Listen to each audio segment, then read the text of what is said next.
Welcome to the Revenue Agency. In today's special edition of Coach's Corner, we dive deep into the stories and strategies of extraordinary coaches who are making a genuine impact in their communities. Each week, I bring you authentic voices from diverse niches, coaches who have faced their own challenges like burnout and brokenness, and turned those experiences into powerful catalysts for change. I'm Brittney Hall. Join me as we explore their journeys, unpack valuable insights, and discover how they've transformed their struggles into lessons that empower others. Whether a coach yourself or simply looking for inspiration, you won't want to miss these heartfelt conversations that illuminate the path to resilience and growth. Let's get started. Hey everybody, welcome to the Revenue Agency podcast, and today is a special edition of the Coach's Corner. My name is Brittney Hall, and I am so pumped to be here with a good friend of mine, Constance Curtis. She is a coach. We were colleagues for a short amount of time. We'll probably dive into that a little bit, but she is a powerhouse. She is smart. She is so talented, and I'm just excited to have her on today. So Constance, welcome to the podcast. Thanks for being here. Thank you for having me, Brittney. It's so good to see you. I'm really excited for this. I know. It's so funny because I feel like when we worked in the same office, we were just so busy trying to do our own thing that it's like after we weren't there anymore, I feel like I connected even better with you. I always liked you then, but I was like, that was a stressful time maybe. Yeah, absolutely. And the place honestly was so big. There wasn't a lot of us there, but we were like, I just felt like we're spread out. I know. I felt like I was always walking around looking for somebody, like walking down a hallway, like, hello, where's so-and-so? Like, where'd they go? Did they leave? Is their car here? Like, what's going on? We were just hibernating in our offices. We were. Yeah. It was like, if the door is closed, it's like, don't come in. It's a bad day. Oh, so you guys, a little background. So Constance and I worked together last, what would that be? Last spring and summer. Mm-hmm. And did some cool stuff at that company. We worked in different positions, but it was fun while it lasted. But we both left actually probably in the same week. And what I think is really interesting that I want to kind of dive into is we both left and started our own companies in a similar industry. We're both in the coaching industry, different facets, but that's kind of scary. Like, I think that's something that I just kind of want to start and just dive right into the deep end is, like, how do you even make that decision? Like, I know from my perspective, but I'm curious for you because you've done a lot of different stuff in your career, but what was the push where you were like, I got to go and do my own thing? So my very first push, oh goodness, it was 17 years ago. I worked for Walt Disney at corporate, and that was right out of college. I lasted corporate 3 years. And that's pretty good. I know, right? I was like, I got to get the heck out of here. Like, too many people telling me what to do. And so I left. 3 years later, I was a wedding planner for 12 years, and that was absolutely amazing. That's when I was in Manhattan Beach, California, and I loved that. But I had a major burnout working weekends. Yeah, that was all summer. I was young. I was like 20. Let's see, gosh, at the time I was like 24 to 30, and all my friends were like going out every weekend, having a blast, and I was like, oh, I have another, wedding all day on a Saturday, so. Yeah, I had some major burnout with that. And then I decided, I think this was probably the biggest jump I ever did, was I decided to start a technology company, and not knowing really anything about building a technology company, but I raised money, got investors, and recruited. That's like a big deal to do that. It was huge and a little scary, but I knew I could figure it out. And I did. We built an app. We launched an app in the App Store. We pivoted to software. That was back in 2018. And then we had a really good run, but our biggest problem was how quickly AI was evolving. Oh, yeah. And it was just crushing us. And I recruited a engineer from Google, and she's super smart. She's part of their AI team, to try to help me. But she said, Constance, if you really, really want to be able to keep up, you need to raise another 10 million and build have a true engineering team that's full time. Wow. And so that was back in 2021. So I started raising money, and I got a lot of yeses, more no's, definitely more no's, but I didn't ever find this lead investor that would come in and I got a lot of, yes, we're in for like, 100,000 or 500,000, but I needed someone to be like, we'll throw down the lead at like 2 million. And I couldn't find that lead. And so I couldn't get the little guys just to, they want to know like of the bigger ones on board. Yeah. And so to be honest, like the bank account was just like, okay, this is, how am I going to pay myself? And that is when I took that bridge job where I met you. Yeah. That's such a good thing to call it, because I think it was that for me too. As a bridge job, it was a way out of where I was to still make money, well, and kind of just see what was next for us. 100%. And what's so interesting looking back is I didn't know anything about the coaching industry when I took that bridge job. It's a beast, dude. People were saying names and I was like, who's that coach? Like I had no, like my coaches were more of like advisors and mentors that like worked at technology companies. It was that type of like person that I worked with, not any type of business coach or anything like that. So I was like, what in the heck is going on? Like, what is this industry? It is really intriguing, which then led me to where I am now. So looking back, I was like, wow, you don't realize like what the universe or God or, puts in front of you that could be a blessing in disguise, and you just like, okay, I'm here. I don't know why I'm here, but I mean, now I know why I was there. And I'm super thankful for the people that I met along the way that knew so much about the coaching industry that, really led me to where I'm at now. Yeah. It's so interesting because same with us, like the last probably 3 or 4 years, there's just been a lot of transition. And I started to get in my head, like, oh my gosh, are we like job to job people? And like in a lot of judgment. But now that we're, building our company and things are going well and we have a clear vision, you can look back and go, oh, those were all the stepping stones. And then you can have more gratitude, because I feel like sometimes when something kind of ends and you're still like in that moment, I personally can have a lot of energy around it, like negative energy, where it's like, I'm resentful, I'm pissed. I'm like, how could they not see it my way? And I can get into that. But once I worked through it, I was like, you know what? Like I can appreciate all the good things and the stuff that I learned, and always the people. That's always the great thing. And there's purpose in everything, but it's freaking scary. I think you have to be wired a certain way, or I'd actually ask you that, because I know. Well, I think we are. We're both manifesting generators in human design. And so for so long, I thought like, oh my goodness, why can't I just focus on, one job, one career? I stick with something. Yes. Some people can be honestly at the same company for like 30 plus years. And I always looked at them and I was like, how do they do that? And then when I realized my human design and that I was a manifesting generator, I was like, oh, that's not my path. And that's okay, right? I'm meant to kind of jump around and when something doesn't feel right and I know it's time to leave, that's okay. And so that has really helped me to be okay with my transitions. Do you find, and this is just a personal question, but I know you and I both like love human design, and I feel like you probably know way more about it than I do. I feel like I'm like, know the basics, but do you find that you catch yourself like judging that, like, that manifestor generator piece where it's like when something's over for you, it's over, like it's okay to end it. But it's like all this stuff that like maybe was handed down to us from our parents or society, or like, because I feel like we were probably raised by that generation that does do something for their whole life. And that loyalty to a company is like a big deal, or like sticking with something for the long haul. And so sometimes I find myself going, is something wrong with me? Like, am I being a flake? Am I like, is something wrong? Like I question it, but then it's like, if I was truly just living in my design, I would be okay with it.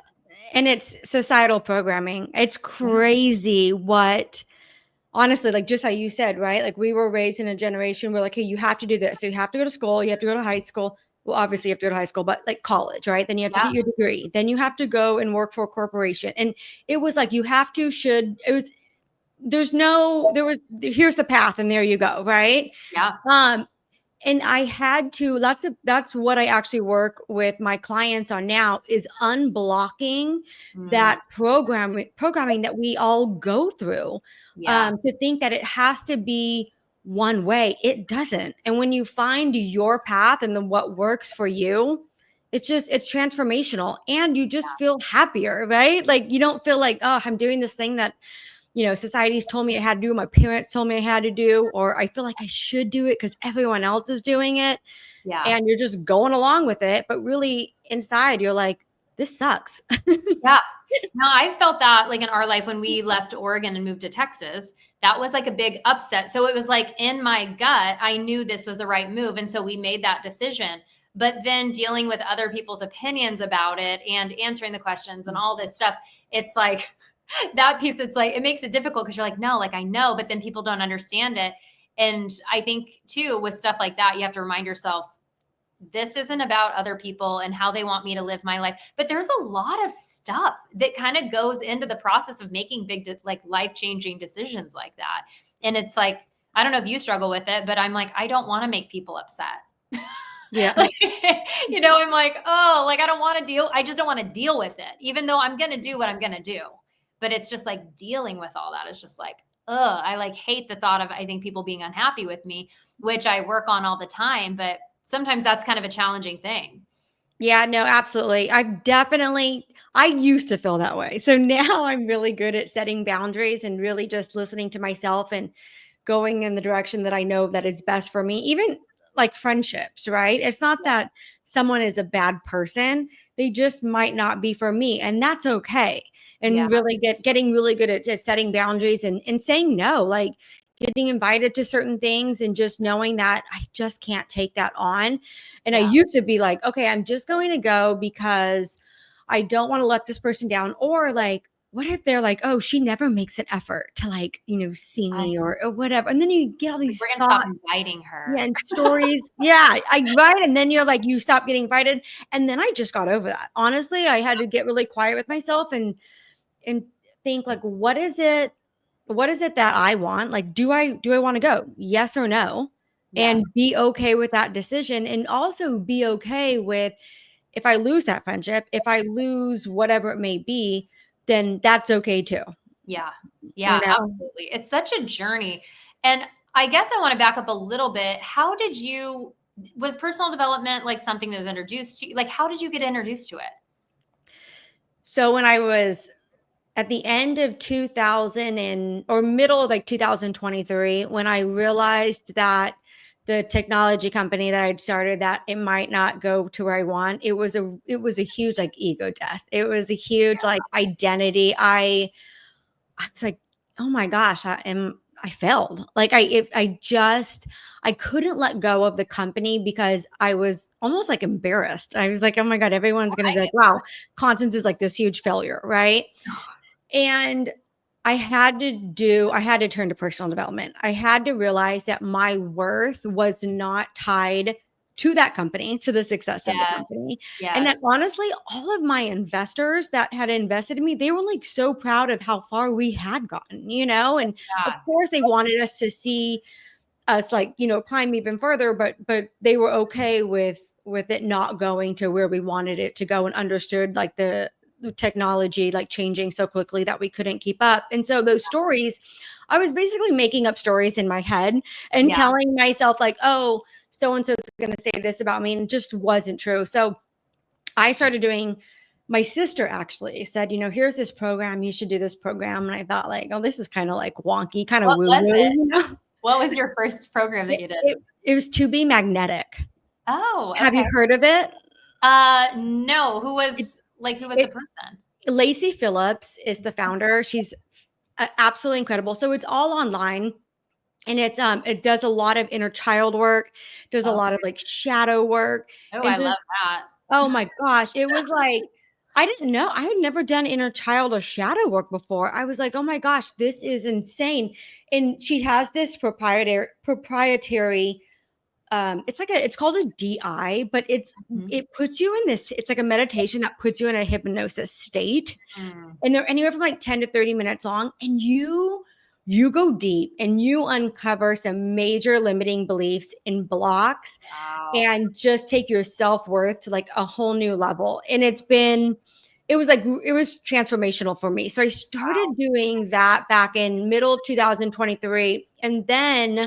And I've been doing that since. So it's been 2 years now. And then I now myself am working with a coach, and the way that I found her was on Instagram, and she was talking about inner child and all of these things that I had done all my personal work, but I hadn't really applied it to like business. I was Mm, like, okay, now that I feel like I'm like really strong, I'm getting better with the personal development.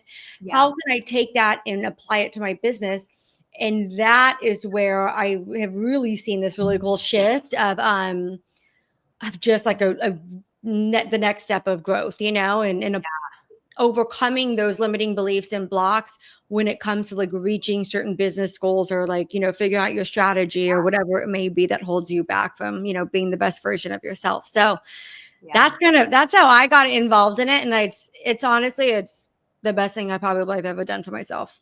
I love it. Well, and one thing I've noticed, because so I was introduced to Bob Proctor, was like the first person, which, it's like straight out of Think and Grow Rich, a lot of like manifesting, desire, picturing, like rebuilding your identity, all those types of principles, which I actually think that most all personal development ties back into Think and Mhm. Grow Rich somehow.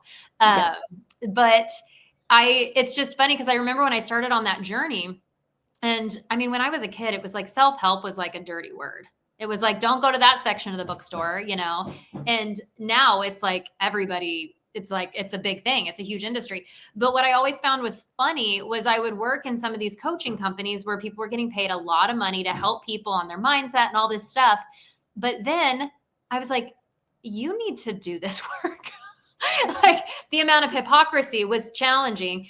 And I just remember thinking like, wait, what? Like, do you hear your limiting beliefs and like Mhm. building your own company? It was just really interesting. I don't know. I was curious if you picked up on any of that kind of stuff. Yeah, no, absolutely. You see a lot of coaches living out of their ego and conscious mind. And so Mhm. what I've learned well, in the past 8 months at recently is that, and you might know this, but we have the conscious mind, the Mhm. subconscious, and then the unconscious, right? And the unconscious is where like all the stuff that we don't even want to remember. That's where all of that lives. Yeah. And what I realized was that so much of so the change, and only 5% of change comes from the conscious mind, which Mm, blew my mind when I realized that. So like if you actually want to see like change in yourself, you have to go deep into the subconscious mind. You have to mhm. do the inner work.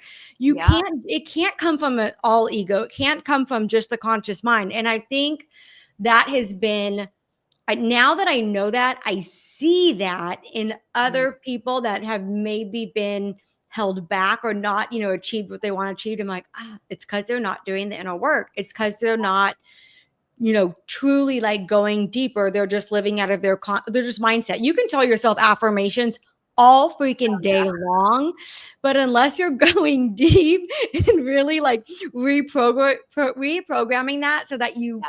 truly internally believe it, those affirmations are not coming true. No, And it's so like, no, it's crazy. It's crazy. It's like you have to change, like the subconscious is really, it's like that wiring of your Mhm. brain, like the thought patterns. And yeah, what's crazy to me when I learned about that was that the subconscious mind is all formed before the age of 7. And Yep. then it's like, whoop, and then your conscious mind like comes into play. But it's like you can be told a lie your whole like childhood and you just accept it as fact. And what I think is really cool is that you can rewire it, Yeah. which is what you're talking about, is like doing that work. But it takes a lot of work. What is like what are the tools that you would suggest to, like, I mean, I guess I would think like meditation, hypnosis, like stuff like that, listening to things when you sleep. I've heard a Yep. lot of people talk about because the subconscious is wide open when we sleep.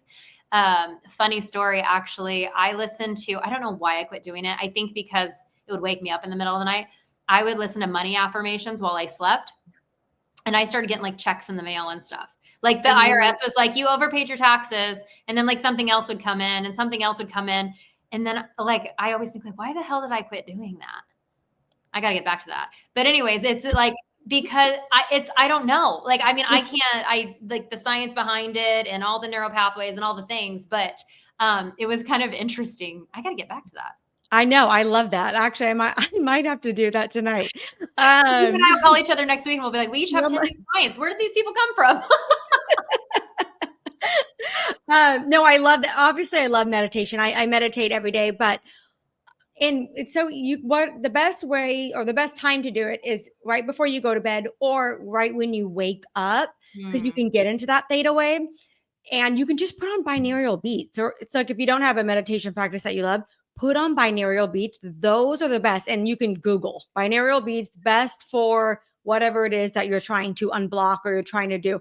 I even put on binaural beats the other day when I needed to focus like for 2 hours when I was creating something for work. And I was like, okay, I focus. And I put on the music and I just like, and it's crazy. You is it just, just it at a helps. frequency, like a certain frequency? Because I've heard about like healing frequencies, Yeah. creativity frequencies, like all these things. But for somebody, because I have never heard that term, like, can you just kind of dive Oh, in? binaural beats. Yeah. It's like, yeah, it's exactly what it is. It's like a frequency, right? So it's almost like sounds of like the waves, Mm, but there's all different types of binaural beats, okay. depending on what you're trying. So the other day I put it on for focus, right? But you can Google like binaural beats to reprogram a limiting belief that I have. And you can just put those on and you can talk to yourself about, when in your mind or when in your life did you first hear that, this belief that is not true. And then you can honestly, you don't have to even have that person there that, let's say your mom told you something that has held you back and maybe you felt like you're not enough, right? You don't Mhm. have to have a conversation with your mom. You can just have the conversation in your head when you're in that theta state, those theta waves from the binaural beats, and start to reprogram and rewire the neural pathways that way. Wow. But also, like, uh, to be magnetic is, reach out to me if you want to know more about to be magnetic. Yeah. That is how I started. And I'm not kidding. Like Lacey Phillips, the founder, she's incredible. And they have put together with binaural beats, their DIs, and she'll walk you through all of the prompts to think through. And Wow. it's life changing. Wow. I know. I just wrote it down because I'm like, I need to look into that. Oh, it's amazing. It's absolutely amazing. We just finished a money challenge, which was like really cool. Oh, wow. That's Yeah. okay. I'm gonna have to look into that. So, okay, Lacey Phillips, guys, to be magnetized. Yeah. Check it out. To be magnetic. To be magnetic. Sorry, that's what I wrote down and said it wrong. To be magnetic. I love that. And see, I used to have a mentor in my life that would always be looking into this stuff and always invite me along with her. And then I feel like the last couple years I've been so focused on like building business, making money, moving, like all this stuff that it's like I lost that rhythm in my life. Yeah. And it's not like things went downhill, like things are going well, but it's like I'm now, I think, at a place where it's like we're not like surviving. It's like when you look at that and you're like, the checking account does not look healthy, which Yep. usually that's when we need this stuff more than anything. But sometimes we're just not wired that way sometimes to go, oh, yeah, I need to dive into personal development. We're like, I got to make some money, which is crazy because it's like they actually help each other out. And But yeah, I it's, yeah. what would you say? Sorry, cut you off. Oh, no, you're fine. I just am like, this is the time in my life. I think that it's like, I need to get back to that, like for myself, not Yeah. because I was doing it with somebody or with a group or, just like for me. Yeah, absolutely. I love that. So during this challenge we did, part of it was Jessica, she runs their podcast, but she encouraged everyone to go on an abundance walk. And just because that's really, it's the energy, right? Like money's energy, and just get into like a flow of like, the abundance is all around us. And what does that look like? So nature, I mean, look at the abundance of nature. Like it's incredible if you actually like, take the time to like notice it.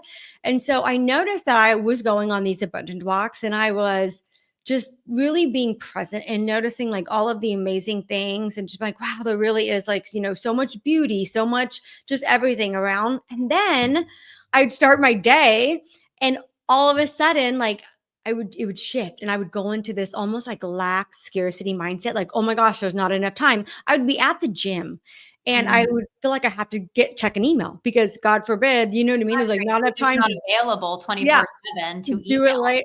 And I was like, you know what? I was like, dang, when I'm on my walks, I'm like feeling good and I'm like in the good frequency. And then bam, I start work and I'm like go into like this lack mindset. So I'm doing a challenge actually. I'm going to start it where it's an abundance 30-day like abundance challenge where every single day I focus my mind. I focus on like one of the days it's going to be time and just making sure that I'm present. Like if I'm doing this thing, my phone is not, I'm not checking emails. I'm not checking texts. If I'm at the gym, I'm working out. Like Yeah. everything else can wait. Like there's Well, more time, you know? Oh my yeah. goodness. Yeah. It's So funny. I wonder where, I mean, I think I know because I have a lot of those same habits. And I'm like, is it just like totally just behavioral where we've gotten so used to like clicking and it's just, we're not even thinking about it. I think too, there's some beliefs. I don't know if you had these kind of installed in you when you were younger. My parents are business owners, which I think, your mom is too, but it yep. was like, you always got to be available. You got to answer the phone. You got to get back to people. Like that was like your edge. But I think those are really good principles to like be responsive and dependable and all those things. But I feel like it's swung so far one way that we're so connected that people feel like they can have access to us at all times. Mm-hmm. And especially through social media and just through business, because everything's on our personal phone. It's not like, we don't have an office phone. We don't have a landline that after 5 p.m., no one's here, So it's like creating those boundaries can be tough, but I feel that same thing as I will be at the gym and I'll be stretching and so since I'm sitting and not active, I'm like on my phone or looking at social media. It's like, what the hell am I doing? Like, why am I doing this? And then you're feeling good and then you get a bad email and it rocks your boat because you weren't ready for it. Yes, exactly. And then it throws off the whole entire workout or, whatever you're supposed to be doing. I am extremely guilty at that. I think that's my next level of growth is setting very clear boundaries and making sure that, so like when I look at 2026 and how I want to build out the business that I'm building, I do not want to be in hustle mode. I do not want to feel like I'll make it happen at no, like the cost of like my inner peace. Like my inner peace is so valuable to me now. I'm like, nope. Like I know how I want to structure like this company moving forward. And I know the time because if I can take care of myself, then I can take care of my clients more, Yeah. right? If I'm like, and that includes like going on vacation and I want to go abroad. I want to go to Europe twice a year. Like no more of like, I haven't been to Europe since like 2019. Like that's so crazy to me. I'm like, what have I been doing? And I love to travel. Like I love going to new places. Like that's part of my like authentic code, and which you'll learn about authentic code if you do To Be Magnetic. But it's in that like, oh, I felt like I couldn't leave. I felt like I couldn't take a vacation because I wouldn't be able to run a company and be able to do the things that like I truly enjoyed. I felt like you always had to be in that hustle mode. And I'm like, nope, I am done.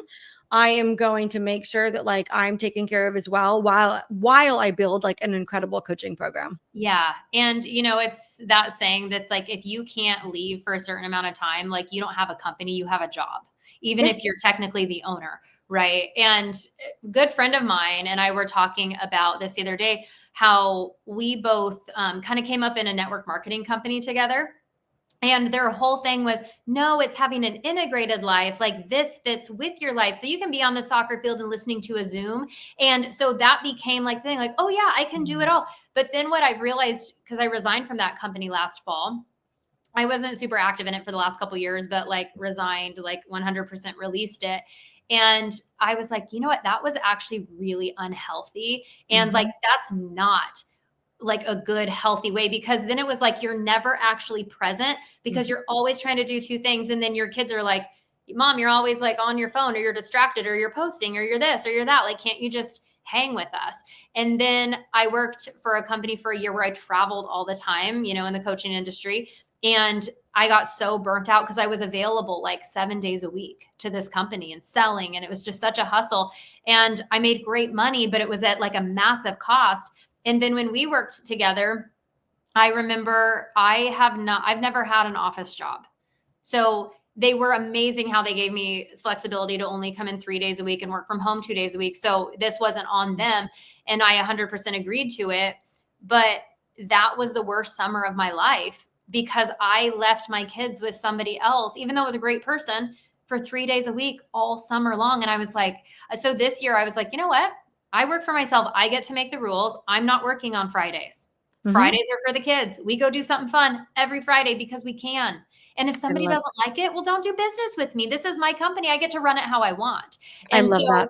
it's really been this period. And I'm curious if you feel the same, of like taking back my power, because for years, not a lot of years, but for probably 2 years, I gave it to somebody else. And it, it's like that didn't feel good. And you look back and go, what the hell was I doing? Yeah. Like, why was I allowing this? At what cost? Just for money? Like you're saying, like money's everywhere. Everywhere. Money's energy. It's just it's all it is a tool. A tool to be used to do the stuff that we want to do. But if you don't have time to do the stuff that you want to do, why do you need millions? Why do you need $30 million in your bank account if you don't have time to do anything with it, right? Except maybe buy like a nice car and a nice house. That's Scotty Scheffler. Do you know Scotty Scheffler? I've heard the name. Yeah. He's a big golfer. He just posted the other day on, I think it was like Golf Digest or ESPN or something, where he said that he's the number one golfer in the world, actually. And he was talking about how it was such an unfulfilling life. And I think the reporters, everyone was kind of like, oh my gosh, like, what is he saying? But he was like, it's like fulfilling, and like, it fulfills your ego, like fulfills like, the achievements and the awards that I get, but it's not fulfilling as far as like, my fulfilling my soul or fulfilling my heart. Like that comes from like family. That comes from my kids. That comes from like doing the things that light me up inside. And it was such a breath of fresh air to see someone who has literally achieved number one golfer in the entire world be like, if this isn't worth, like, he hates traveling. He was like in Europe. He just won the Open last weekend in Europe. And he was like, this sucks. Like, I hate being away from my family, Well, and I feel the exact same way. That's why I feel like I'm done with, I know the amount, that I need to make to be able to do the things that I want. And I don't need to take on 1,000 clients, right? I just don't need that. I know when I take on clients, I have a personal relationship with them. I know what I want to build. I love freaking like genuine, authentic connections. Yeah. And I know how I can take like the money that I can make from just that. And that's okay. I'm okay with that. I don't need to have a $10 million coaching business. That's just not a personal goal of mine. Not to listen, if that is someone's goal, that's great, right? We all have our own paths. It's just understanding what fulfills your soul, not your ego, and then building and designing your life from that. Yeah. And I love that. And Ryan and I we were actually having this conversation the other day in our pool, like, I'm like, because we're having a great summer. But and it's funny because there was something that went off like, I'm like, I'm so proud of the life we've created because we've been through a lot of shit. But we were talking about the difference between rich and wealthy, or was it rich or what's really rich or something? He was talking to me about this podcast he listened to. And the guy said, well, I guess like truly being like rich and fulfilled is if you had just a massive influx of money in your bank account, would your life change? Or would you change the way your life looks? And I go, do you think ours would? He goes, no. I go, I love our house. I like my car. Like, maybe there might be some little like things, like I'd probably redo my kitchen. But I was like, no, not really. Like maybe we would just take the kids on one more vacation a year, like, go first class all the way, because that's fun. But I'm like, no, it wouldn't be more fulfilling. Like, I think that because it's just building an intentional life. And we've really just woken up to that in the last couple years of like, we're not doing this rat race anymore because I don't know. And I love too, going back to the story about the golfer. I love that because I do think we go through seasons, just even society and what's popular, and especially in like personal development. And I think that hustle culture has about run its course. And I think that there's been a lot of men and then a lot of like alpha females too, which I think I'd put you and I in that like high achiever female category, that we probably have a lot of masculine energy to us. Why we get shit done and tell people what we think, Yes. But I keep seeing this stuff come around where it's like my soft girl era, where it's giving people and women especially permission to like not want to hustle and grind. And because we're also wired very differently than men. Mm-hmm. And yeah, and I think it's interesting. And I think society has told women for a long time, like the things we should want and what should be fulfilling for us. And I love that a man actually was like, no, my family is Yeah. fulfilling. My relationships are fulfilling, whatever that looks like for people. But it's like that truly, and even from a spiritual level, it's like when I die, all this shit that I own is going to stay here. Yep. It's Even like, our, what was really important in my life? The people. yeah. Even our bodies stay here. Even our mind stays here. Literally, the only thing we take with us is our soul. It's our So if soul. Yep. you are not fulfilling like the soul, and that like the questions for anyone who's listening that doesn't like truly understand what that means, just ask yourself, what are the things that I love to do Mm-hmm. that light me up? And make a list of like, anywhere from like 5 to 10 things, and then you categorize them. So mine come down to stuff like, spending time with my family, friends, traveling to new places. When I break it all down, I have a code. And part of that code is, and it's like usually about 4 words. It's nourishment, connection, freedom, and experiences. Mm. And so the things that I do, so when it's like, okay, I love to go to a new restaurant. Like that actually like lights me up because I love That's the so funny. experience. I'm like, ugh. What if I don't like anything? I love that though. Sorry, keep Yeah, going. no. But like you find out those things that like light you, those little things. It doesn't have to be like this huge grand trip to like Europe or something, right? It can be Yeah. like the littlest thing that lights you up, like a nature walk. And then once you understand those things, incorporating them into your daily life and giving yourself permission, like to step into your feminine energy, and men too. Like we all have feminine and masculine energy, like every man and woman. And Yeah. every like the balance of that is whatever you want it, to be. And I, like you, used to be all in my masculine. In fact, a mutual, friend of ours, or a colleague that we used to work with at the other company, we had a golf tournament once, and he told me, he was like, you are so in your masculine energy. Like, even when we hang out as friends, I was like, no, I'm not. Like, I was so offended. And I was like, oh my gosh, am I? And so I even had to take a step back, like in my personal life, and be like, okay, I need to really even make sure I'm stepping into my feminine energy, like in my personal life, but also too, like a little bit of my professional as well, Yeah. and being Yeah. okay with that, Yeah. Yeah. That's kind of a challenge that I like in my personal life. I feel like I've got a lot of things kind of dialed in and like, I mean, always working on it, but then navigating the professional and staying like authentic to who you are. But then also being like productive in relationships with people. Cause there's some people, it's like just dealing with a lot of people. It's like, Yep. sometimes I want to be like, go fuck yourself. But I'm like, that probably wouldn't be helpful, like for the business, but I really feel like that would be authentic for me right now. So I'm like, what is navigating that line of like standing your, like having your boundaries and whatever, but then also this person's paying you, it's like, it's kind of an Yeah. interesting situation sometimes, but something that I'm always, thinking of. But Always. I want to, before we wrap up, because I know we're kind of getting closer to time, I want you to tell me about how and share how you're really working with people, the type of coaching that you do. And if somebody just like connected with your message, just like, how do you help people? How do they get in touch with you? But I want you to kind of talk about your coaching business. Yeah. So how I structure my company, or how I structure my one-on-one coaching, is I help clients first like identify clear goals that they really want to hit, personally or professionally. It doesn't have to be just business. I have like a mix of clients. And then understanding where they are now and what's keeping them stuck, or what limiting beliefs or blocks do they need to, work through to get to their next level of where they want to be. So I incorporate a lot of personal growth into my coaching. And so like Friday, tomorrow, I'm with one of my clients.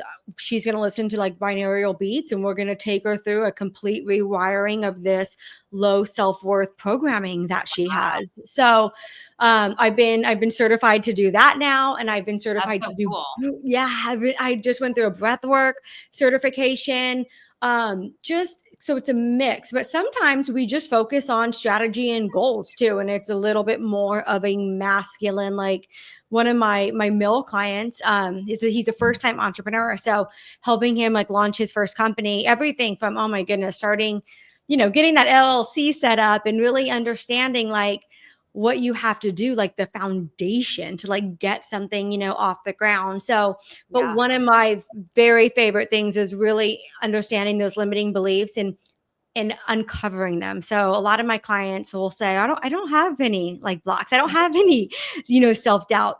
And here's the reality. Yes, you do. We all do. We all do. And that's human. Like there's nothing to be ashamed of. We do not have to judge it.